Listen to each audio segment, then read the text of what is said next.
A good win. Our guys played hard. They're a good football team. Happy with the victory. Questions for St. Matthews? Jack, you got forced five fumbles in the first half. Did you feel like you should have been leading by more? I don't know. It's tough to say. Like with the way the game was going, you can never really. I don't think it's good to kind of think that we should have been in a different spot. I think we kind of made those key plays we needed to, but it's kind of just taking it one play at a time, not trying to feel like you're maybe behind the 8 ball or out of it. Rashad, what we seen on your long TD run? O-line just opened it up. I mean, it was a great way to start. Excited to run behind those guys, and I mean, they just kept it going for the rest of the game. So.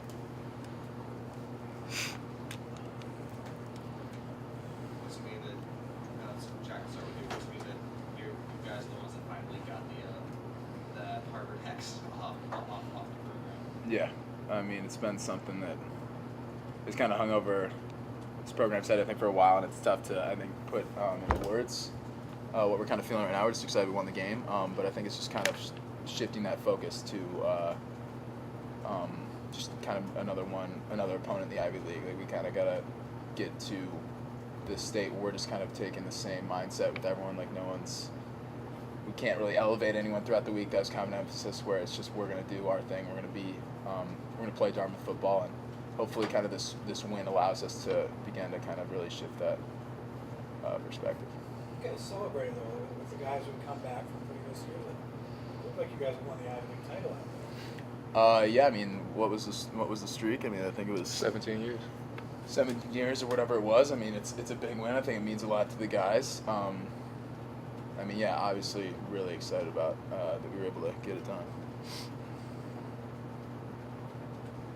Rashad, does the offense have a different rhythm depending on who's playing quarterback, or is it just guns blazing every time? Yeah, I mean, we got a bunch of weapons all over the place, so just with the different personnel, it's just a matter of where we're going to attack.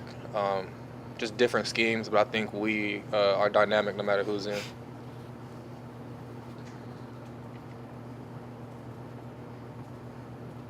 Jack, you remember when you came here as a freshman, what the expectations were. Now I'm sure people will look at the scores that they've gotten this year and say, well, they only beat Harvard by 7 points or whatever it was. Is it good that has changed, and now beating Harvard is fine, but people expect more of you guys? Beating Harvard by itself is not just. Yeah, I mean, hopefully, the highest expectations are coming, from ourselves. Like we know we can perform, and we didn't play a perfect game today, and I think that's kind of evident with the stuff that went on. But I mean, we found a way to win, and I think that's really obviously that's all that matters. Whether or not it's a W or an L at the end of the day, and we made the plays we needed to today.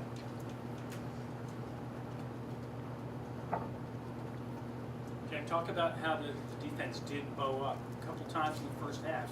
They're getting close. You recover a fumble. You do the strip drill. Just talk about the bowing it up. I mean, yeah, it's huge. When we weren't playing perfectly, I don't think I was going to say it was our best game defensively today. We made the plays when we needed to, and I think that's a mark of this team. We have a lot of experience out there. We know the type of plays that need to be made, and if we're not going to be able to make them go 3 and out every time, we're going to need to have those key plays. And there were so many of those, like on those kind of longer drives that were huge in the first half. When you're running towards the pile, are you looking, once the guy has stopped at a certain point, are you now looking to find the ball and try and pull it out? I mean, Coach Dobes has preached that since day one. I mean, the second guy in, and especially in a wet day like today, you got to think that whenever kind of someone's wrapped up and maybe slow down a little bit to go and make that play. He's been getting on me to do that for 4 years. I guess I finally kind of put that into practice. But, I mean, he's constantly harping on that just to try to, like you said, like make that big play that can shift momentum. Rashawn, when the defense is recovering, it seems like every recovering a fumble every drive. How much confidence does that give you with the offense? They keep getting you the ball back, getting you extra possessions. Yeah, I mean, we've had confidence in them for, the whole season. So, I mean, we always know that they're going to put us in good position. So, we kind of just have a mindset that they're going to do their job, and we just have to capitalize and finish it off for them. For either one of you guys, you were both here at Dartmouth. You've seen during your careers Dartmouth lose leads against Harvard. What was the feeling at halftime and that word finish? Yeah, I mean, we've gone at halftime a lot this year with bigger leads, and the emphasis has always just come out and set the tone in the second half. We didn't maybe come out like we wanted to today, but I think it's just key that we were able to make the plays necessary in the second half. I mean, a lot of times in the last few years, we maybe didn't make that one or two plays to, really seal the deal, and I think it's just kind of a testament to all the experience that we have in this team right now, that guys know when they need to step up. Was it hard? I mean, they had 5 fumbles. I don't think Dartmouth had any. Was it tougher holding the ball when it rains from the entire game? I mean, it's definitely a little slippery, but I mean, we're just kind of conscious of that while we're carrying the ball, especially seeing it happen on the other side. We knew that we had to be extra protective of the ball, so I think we got it done, and we're able to hold out for the entire game. So. Jack, you know this question's coming, but did you guys hear the score out of Princeton at all during the game? No, I have no idea what the score You know was. what the score was? No, I have no idea. 66-0. It's great. Yeah, we're focused on Harvard this week, and now we got Princeton coming up next. So. It was a sad question. All right, I'll ask Mr. Shoddy.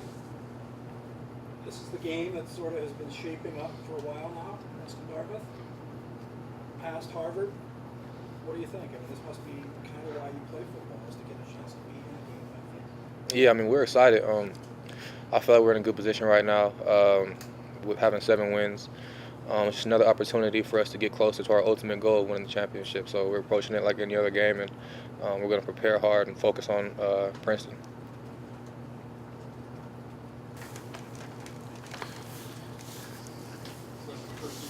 All right.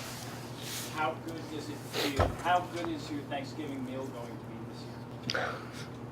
Yeah, well, we spend Thanksgiving together, Murph and myself, and it's just the friendship is the most important thing. He was very gracious at the end of the ball game, and as a friend, I really appreciated that. But it's competition when we're out there. They've got a good football team, and they hurt themselves, turned the ball over 5 times. That's a hard thing to overcome, and they almost did. We didn't play our best football. Our pass game really was almost non-existent. And we did run the ball effectively, which, their strength, our strength, and we did okay. And then we had difficulty getting them off the field. 3rd down conversions, they were off the charts, and we got to do a better job with that. Missed a field goal, had an opportunity there.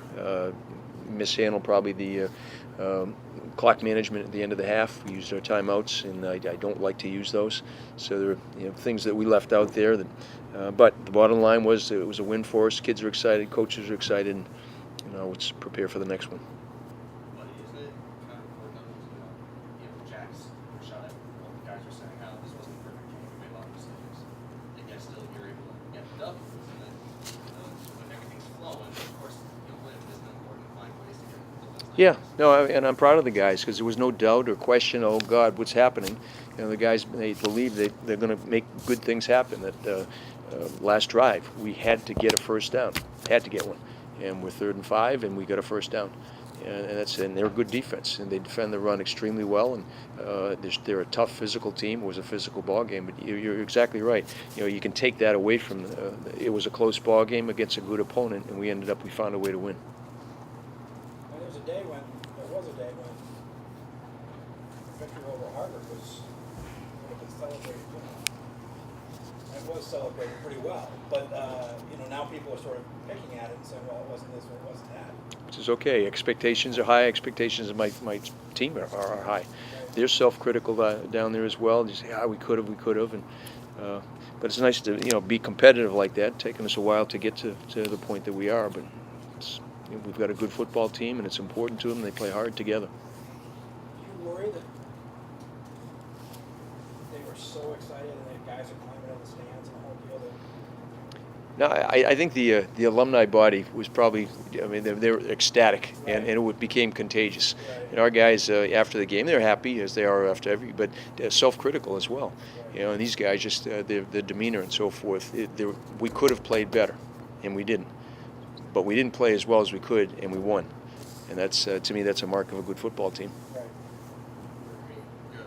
Jared having 30 plus yards rushing. What added dynamic can he give your team in a big game like this? Trying to Taylor coming through. Yeah, I mean, the guys open stuff up for him. He is a tough guy to take down. You get into the second level, and nobody wants to tackle a 235-pound guy with that head of steam. And he's done it consistently with us. You know, the balance aspect of it, we didn't throw the ball well. And Harvard is against the pass they've had some issues, and we just did not throw the ball well, wet weather and whatnot. And then we opted not to try to throw the ball. The defensive score was a big thing, but it's cold, it's wet, it's raining, and we're on the sideline for an extended period of time. And that got us a little bit out of sync, quarterbacks, running backs, everybody else. It's just odd to not be, with repetitive drive opportunities. So the little thing, it was kind of a different game in that regard. But our guys rebounded when they had to, and we put a drive together. And we missed one field goal. We'd like to have put 7 on the scoreboard, and then we had another one that we made. But big drives at critical times, which is a nice sign for us. So I asked them, and Jack wasn't buying it, but did you hear the score at Princeton during the game? Yeah, they're an explosive team. And they put a lot of points up against a lot of folks, and certainly a supreme challenge. I know enough about their team and what they do. They will mix it and match it, and they're on a roll. So it's certainly a great challenge for us, and we'll look to it tomorrow. This afternoon, we'll just enjoy a nice win for the homecoming crowd. So I asked Tim about halftime. You have been ahead of Harvard several times in the last few years. You had a pretty good lead. But what were your thoughts at halftime, and when were you finally confident that it was over? Well, the nice thing is, walking in, the team was always talking. Hey, we got 30 minutes, and that's maturation. It wasn't, oh, hey, it was, we got work to do. And knowing them, they're well coached. The quarterback was throwing the ball. Stewart, I thought, was throwing the ball well. He was hitting receivers consistently. It wasn't raining. The ball was a little bit more manageable, and so I knew it was going to be a tough run. We needed to put some points on the board. Again, we drove down. We didn't get a score, and we missed a field goal. Emotional lift for them, and a critical one. The last one, drive down again. We had to make that, and we did. So it's, a game against Harvard is always, it's going to go to the end. And I'm just happy that it ended the way that it did. We haven't, I say it's invisible, certainly not, but I haven't seen as much of Hunter Hagdorn this year as past years. How do you explain that? Well, we only threw the ball 8 times. Right. Yeah. I remember when, I'm talking more of the whole season, as if just because the rest of your attack is sort of plugged up. Yeah, we've been running the ball a bunch, and then kind of offsetting it with the pass. And the Columbia game, we didn't throw the ball a whole bunch. This week, we didn't throw the whole ball a bunch. So the thing that people don't notice is how well those guys are downfield blocking, and the unselfishness that you find with guys that he was the player of the year, was a freshman of the year, caught an awful lot of passes when we were throwing the ball regularly, and adapted his role to do what we need him to do right now is block. But we have to open it up a little bit more. And today, as I said, the weather, we didn't handle it as well with the quarterbacks in terms of throwing a wet ball. So we kind of pulled back. We did what we needed to do. But he's going to be a factor, and as he is every week. People have to be aware of him. You get 4 turnovers in the first half, and it's 21-0, but it feels like it should be more. Did it feel that way to you? Yeah, the drive at the end. Again, we scramble, and we're in a position. If you take 3, you feel a little bit better about that. If it all goes well, you get another 7, and it's a different outcome. But it didn't. We ran out of time. I used my timeouts unwisely, and it cost us at the end. So, Again, it was just a strange game. Getting an offensive feel was hard. We have an 80-yard run or 82-yard run, and then we have a defensive turnover, so you skip a possession, and there's a long period of time that you're not doing anything. And it was wet, and it was cold, and you're trying to get guys involved with it. It was a strange feeling.